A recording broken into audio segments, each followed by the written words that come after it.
Fadli di sini dan ini adalah UMKM dengan akuntansi sederhana dan mudah.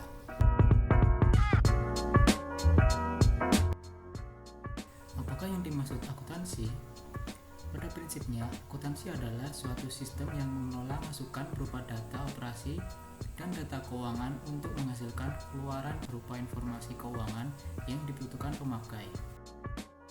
Informasi akuntansi mempunyai peranan penting untuk mencapai keberhasilan usaha, termasuk bagi usaha mikro, kecil, dan menengah. Peranan akuntansi bagi UMKM antara lain membantu menghindari kesalahan pengelolaan dana pada bagian akuntansi, yaitu laporan keuangan. Kemudian, meningkatkan kapasitas permodalan dengan meningkatkan akses UMKM ke lembaga kredit formal. Berikut informasi keuangan yang dapat diperoleh UMKM apabila mempraktikkan akuntansi dengan baik dan benar. Yang pertama, informasi kinerja UMKM. Akuntansi menghasilkan laporan laba rugi yang mencerminkan kemampuan UMKM menghasilkan laba. Jika laporan laba rugi menunjukkan bahwa UMKM mengalami kerugian dibanding periode sebelumnya, maka UMKM menganalisis penyebabnya.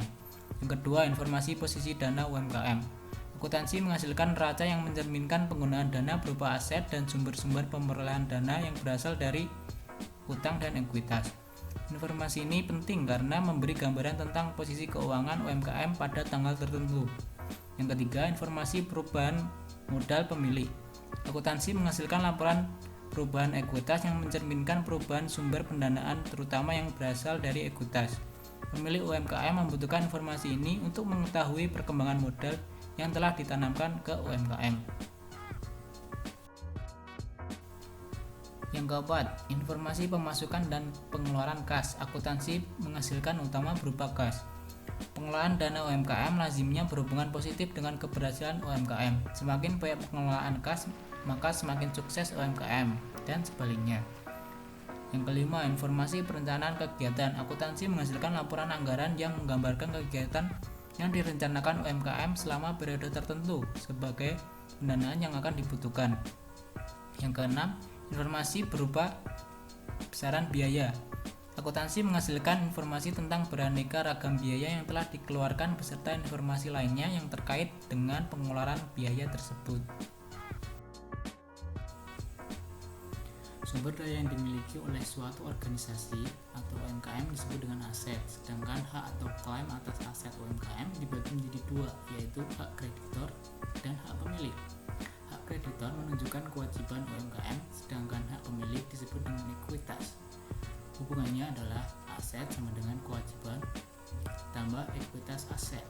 Keduanya dapat dinyatakan dalam suatu persamaan yang disebut dengan persamaan dasar akuntansi.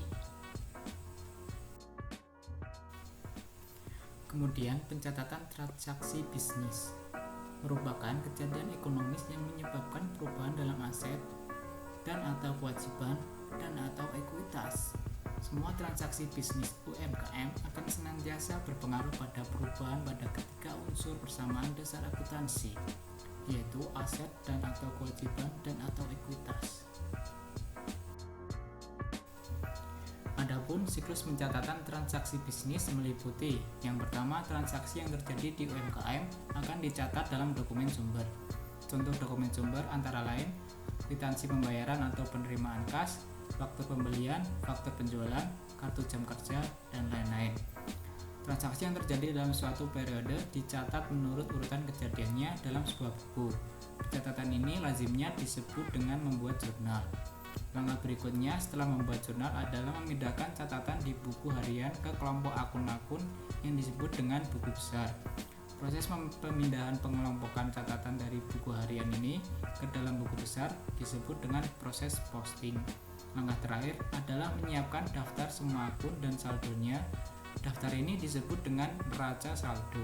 Neraca saldo dipersiapkan untuk melihat kesamaan debit dan kredit akun-akun yang ada di buku besar. Usaha kecil dan menengah perlu mempersiapkan beberapa buku untuk mencatat berbagai transaksi yang dilakukan sehingga lebih terkelola dan tertib administrasi keuangannya. Beberapa buku yang biasanya digunakan dalam pencatatan transaksi meliputi Buku kas berisi transaksi yang berkaitan dengan pemasukan dan pengeluaran kas yang dimiliki oleh UMKM. Setiap transaksi yang mengakibatkan terjadinya penerimaan dan ataupun pengeluaran uang kas harus dicatat dalam buku ini. Kemudian buku pembelian tunai. Setiap transaksi pembelian tunai oleh UMKM harus dicatat dalam buku ini. Untuk pembelian non tunai atau hutang tidak dicatat dalam buku ini. Buku pembelian kredit berisi transaksi kegiatan pembelian barang non tunai atau kredit yang dilakukan oleh UMKM. Dalam pencatatan transaksi ini, kadang dituliskan waktu pembayaran untuk proses transaksi yang dilakukan. Buku ini menunjukkan perubahan hutang yang dimiliki oleh UMKM dari proses pembelian barang yang dilakukan. Kemudian, buku penjualan tunai berisi transaksi penjualan barang UMKM yang tunai atau langsung menerima uang kas. Setiap penjualan tunai langsung dicatatkan dalam buku penjualan tunai. Buku penjualan kredit berisi transaksi kegiatan penjualan barang non tunai atau kredit yang dilakukan oleh UMKM. Dalam pencatatan transaksi ini kadang dituliskan waktu pembayaran untuk transaksi yang dilakukan. Buku ini berhubungan dengan piutang yang dimiliki oleh UMKM dengan UMKM atau pihak yang lain. Kemudian buku hutang. Setiap transaksi yang mengakibatkan perubahan utang UMKM wajib dicatatkan dalam buku transaksi ini. Setiap pembelian non tunai akan mengakibatkan penambahan piutang. Setelah melakukan pencatatan setiap transaksi selama satu periode tertentu, langkah selanjutnya adalah menyusun laporan keuangan dengan berdasarkan pada buku-buku pencatat transaksi usaha tersebut. Laporan keuangan yang harus dibuat oleh pemilik usaha antara lain: yang pertama, laporan laba rugi, yaitu suatu bentuk laporan keuangan yang berisi informasi mengenai pendapatan yang diperoleh dengan biaya yang dikeluarkan yang dicatat dalam suatu periode tertentu. Selanjutnya, neraca atau balance sheet merupakan bentuk laporan keuangan yang berisi informasi mengenai aset atau aktiva lancar, aktiva tetap, serta kewajiban dan ekuitas pemilik UMKM yang dibuat dalam periode tertentu. Laporan perubahan modal atau statement of return earning merupakan bentuk laporan keuangan yang menginformasikan keadaan modal awal UMKM dengan laba atau rugi. Yang terakhir adalah laporan arus kas, merupakan laporan keuangan yang isinya menggambarkan tentang perubahan posisi kas dalam satu periode tertentu. Laporan arus kas dikelompokkan menjadi 3 kegiatan, yaitu kegiatan operasional, kegiatan investasi, dan kegiatan pendanaan. Mencermati laporan ini, maka para pengguna laporan keuangan dapat mengetahui kemampuan UMKM dalam mengelola kas yang dianggap sebagai salah satu aset utama dan prediktor kemampuan UMKM di masa datang.